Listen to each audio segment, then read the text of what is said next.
Bienvenue sur la chaîne de Azriel TV9. Abonnez-vous massivement à la chaîne YouTube.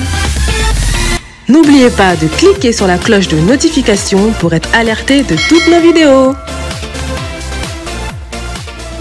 J'espère que vous allez bien. Donc bienvenue sur la chaîne de Azriel TV9. Comme d'habitude, avant de commencer la vidéo, n'oubliez pas de vous abonner, de commenter, de partager, de liker. Voilà, faites en sorte que l'association Azriel, que la chaîne Azriel TV9, voilà, et 500 abonnés. Donc, je compte sur vous. Partagez la vidéo autour de vous. Donc, moi, je suis ravie de vous retrouver une fois de plus encore. Je tenais à remercier le président de l'association Azriel. Merci à toi, Belém, pour l'association, pour l'organisation, pour tout ce qui est activité de l'association. Merci à toi et ainsi qu'aux membres de l'association Azriel. Merci à vous d'être présents, de nous faire confiance et de faire en sorte que l'association aussi aille de l'avant. Et aux abonnés, merci à vous. C'est grâce à vous aussi qu'on ait des vues, qu'on ait des abonnements, qu'on ait des partages. Donc merci à vous de votre confiance et de nous suivre en fait à chaque vidéo, de regarder chaque vidéo. Donc merci à vous. Donc voilà, comme vous savez, l'association a 3 services. Je ne vais pas me le répéter, vous savez maintenant. Voilà, il y a Azriel Car, il y a Azriel Fret Livraison, il y a Azriel Queen Secret. Donc voilà, je vais vous balancer les 3 pubs. Et si vous êtes intéressé, vous avez à chaque fois en bas de chaque pub nos réseaux sociaux, notre numéro de téléphone pour nous contacter. Donc voilà, on va passer pour le premier service, c'est Azriel Car. Je vous lance la pub et on se retrouve après. Donc voilà, comme vous savez, l'association, ou ceux qui ne le savent pas, l'association a 3 services. Donc le premier, c'est Azriel Car. Donc si tu veux louer une voiture, voilà, une voiture à 9 places où tu pourras aller en vacances pour se déplacer, pour profiter un peu du bon temps qui va arriver, nous, Azriel Car, voilà, on est là, on loue des voitures, on loue des trafics pour vous si vous voulez. N'hésitez pas à nous contacter. Fret Livraison, c'est le deuxième service, donc je vous lance la pub et on se retrouve après. Azriel Service de Fret pour l'envoi de vos colis au Congo-Kinshasa et bientôt partout dans le monde. Vous pouvez nous faire confiance pour vos colis. Ils seront en bon état, bien sécurisés et arriveront à bon port. Donc, Bobanga Teba, colis Nabino et Kozala entre de bonnes mains avec Azriel Service Fret. L'efficacité, c'est notre travail, donc pas de soucis. Bota la vidéo Oyona Suka pour besoin de renseignements, de précision nyoso pour benga biso pour na colis Nabino. Grande nouvelle, bonne nouvelle dans l'association Azriel. Donc, Fungoli Service Moko ya Fret. Donc, un service de livraison pour toutes les personnes au Balingi Batin, Dabakoli, Nabango, da Congo, Kinshasa. Donc, pour l'instant, en fait, on a ouvert un service de livraison pour les personnes qui veulent envoyer au Congo-Kinshasa. Donc, pour l'instant, c'est uniquement au Congo-Kinshasa. Et après, ceux qui Kola Lingi, on pourra envoyer dans d'autres pays d'Afrique et dans d'autres continents. Donc, nous allons continuer donc pour le service de livraison. On a 2 points relais à Congo. Un qui est Nanjili et l'autre na Kasavubu. Donc on va vous mettre les adresses complètes en bas de la vidéo. C'est vos colis où ils seront délivrés là-bas. Donc c'est Nanjili et na Kasavubu. Donc, pour la livraison, ça dure entre 3 semaines et 1 mois environ. Donc c'est par fret maritime. Donc voilà, ça c'est de 3 semaines à 1 mois que ça prend, donc vous inquiétez pas pour ça. Donc voilà. Donc voilà, n'hésitez pas, là on vous a tout montré, on vous a montré les différents formats, on vous a montré le temps de livraison et on va aussi vous laisser nos numéros de téléphone. On va vous laisser aussi les adresses complètes des points de relais dans Congo, donc on va tout vous laisser. Donc l'efficacité c'est notre travail, donc faites-nous confiance pour vos colis, ils vont arriver, ils ne seront pas endommagés. Donc voilà, pour toutes les personnes qui souhaitent envoyer leurs colis, qui ont déjà des colis à la maison, n'hésitez pas, contactez Bisso, on va laisser notre numéro de téléphone, nos réseaux sociaux et aussi les adresses complètes. Voici les adresses et les numéros de téléphone affichés sur l'écran pour pouvoir obtenir les cartons de votre choix. Pour la première adresse est celui du siège social à Drancy dans le 93. Donc toutes les personnes qui habitent près de Drancy, il est préférable de vous diriger à cette adresse pour vos cartons. La deuxième adresse est à l'adresse du bureau, toujours dans le 93 mais à Saint-Denis. Pour les personnes qui sont à côté de Saint-Denis, téléphonez sur ce numéro indiqué à côté de la ville pour vous y rendre. Et la troisième adresse est à Lieu-Saint. Et pour toutes les personnes qui habitent dans le 77 et aux alentours du 77, appelez le numéro correspondant pour vous y joindre afin de récupérer le carton. Donc voilà, donc le troisième service, c'est Azriel Queen Secret. Pourquoi Secret? Je vous invite à regarder la pub et nous, on se retrouve après. Si tu es intéressé par nos produits, n'hésite pas à nous contacter. Donc là, voici nos perles détox. Ça nettoie toute infection, toute bactérie et ça te détoxifie le yoni.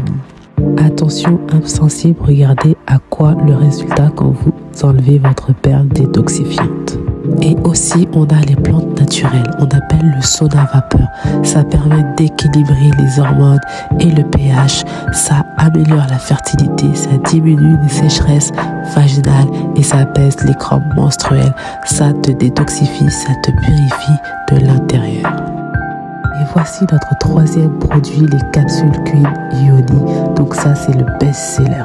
Si tu as des pertes malodorantes, des pertes vaginales, tu as des bactéries, des démangeaisons, des irritations, voilà, c'est pour toi une cure de 7 jours et que tu verras, après les capsules, tu n'auras plus rien. Donc n'hésite pas à passer commande si tu es intéressé par nos produits. Bye! Voilà, c'était les 3 services. Si vous êtes intéressés, n'hésitez surtout pas à nous contacter. Donc voilà, sans plus attendre, on va continuer sur notre lancée, le 35e épisode d'Histoire vraie. C'est parti, on regarde l'histoire vraie de Adidas et Puma. C'est parti.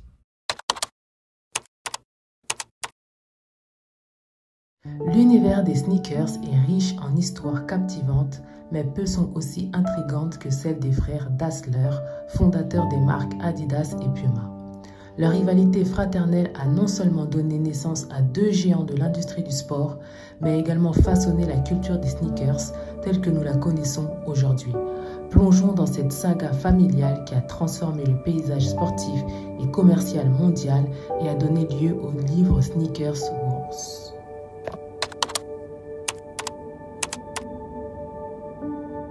Tout a commencé dans les années 20 en Allemagne à Herzogenaurach, en Bavière, où grandissent 2 frères âgés d'une vingtaine d'années. Adolf Dassler, surnommé Adi, jeune homme introverti dont l'unique centre d'intérêt est le sport, et qui passait déjà son temps à fabriquer des chaussures de sport. Rudolf, son grand frère, âgé de 22 ans, qui était très différent, extraverti, ne jurant que par sa voiture de sport fraîchement acquise, Rudolf choisit de suivre une formation dans la police.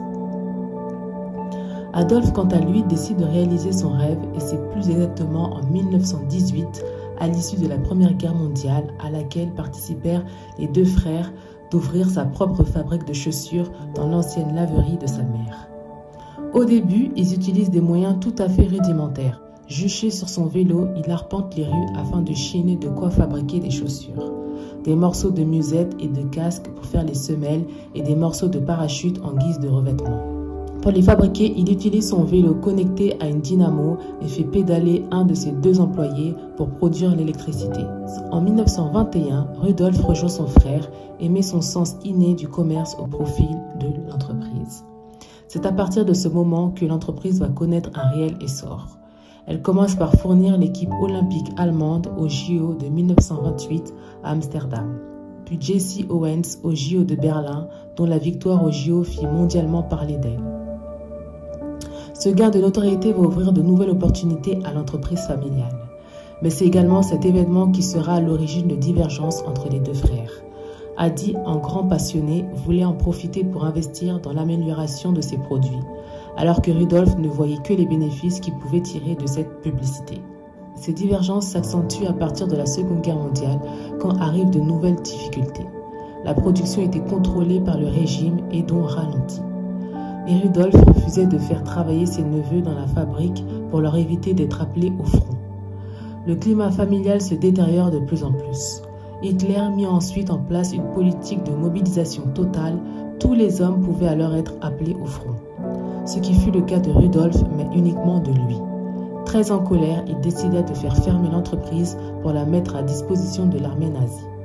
Après avoir déserté de l'armée, Rudolf fut arrêté par la Gestapo, puis étrangement libéré et arrêté une seconde fois, mais cette fois-ci par l'armée américaine.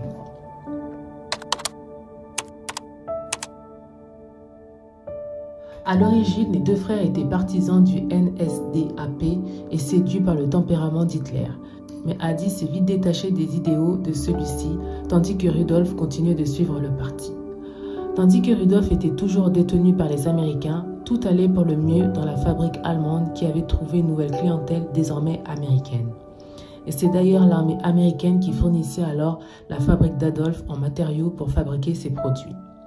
Après avoir été finalement libéré par l'armée allemande, Rudolf revint près de son frère. Mais ils avaient perdu toute confiance l'un en l'autre et décidèrent de se séparer et de partager le matériel de l'entreprise. La fabrique de chaussures des frères Dassler fut officiellement fermée en avril 1948, non sans heurts et disputes. Du divorce, Dassler sont nées deux entreprises, celle d'Adolf Dassler, qui garda la partie technique, et celle de Rudolf Dassler, qui garda la partie commerciale. Pour le nom, ils eurent tous les deux la même idée, prendre la première syllabe de leur prénom et la coller à la première syllabe de leur nom de famille. Pour Adolf, cela donnait Adas, pour Rudolf, cela donnait Ruda. Le registre du commerce refusa le nom d'Adas à Adolf car étant trop proche d'une autre marque déjà existante. Finalement, Adi rajouta une lettre et décida d'appeler sa société Adidas. Rudolf, de son côté, trouva Ruda peu vendeur et décida de changer les deux consonnes pour aboutir au nom Puma. Ces deux nouvelles sociétés étant voisines et sur le même marché, la guerre entre les frères Dassler recommença de plus belle. La lutte transgénérationnelle allait directement influencer la culture d'entreprise des deux marques ainsi que leur notoriété future.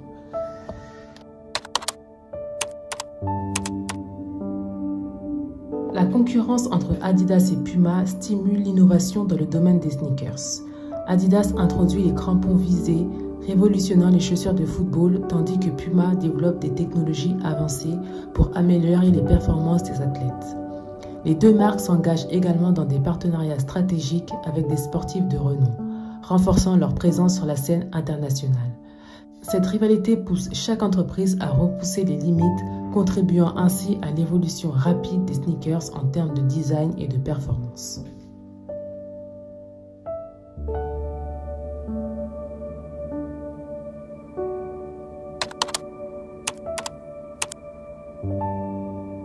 Après la Seconde Guerre mondiale, des tensions croissantes entre les deux frères conduisent à une séparation en 1948. Adi fonde alors Adidas, tandis que Rudolf créa Puma. Cette scission marque le début d'une rivalité intense qui divisera non seulement leur famille, mais aussi leur ville natale. Herzogenaurach devient alors le théâtre d'une compétition acharnée, chaque entreprise cherchant à surpasser l'autre en innovation et en popularité.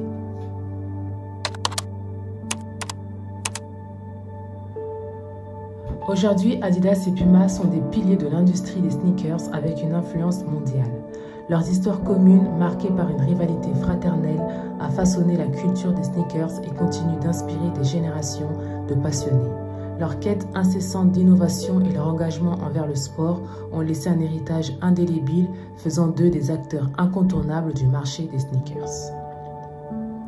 L'histoire des frères Dassler est bien plus qu'une simple histoire de famille. C'est une épopée qui a transformé l'industrie des sneakers et influencé la culture sportive mondiale. Leur rivalité a engendré des innovations majeures et a établi des standards élevés dans le domaine des chaussures de sport.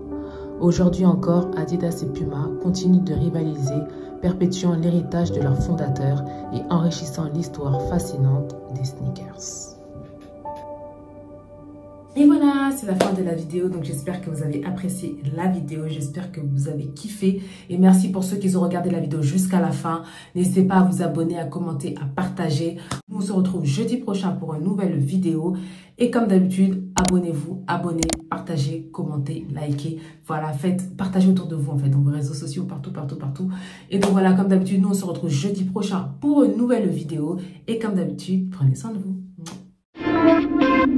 C'est la fin de la vidéo. Merci d'avoir regardé la vidéo jusqu'à la fin. N'oubliez pas de vous abonner massivement.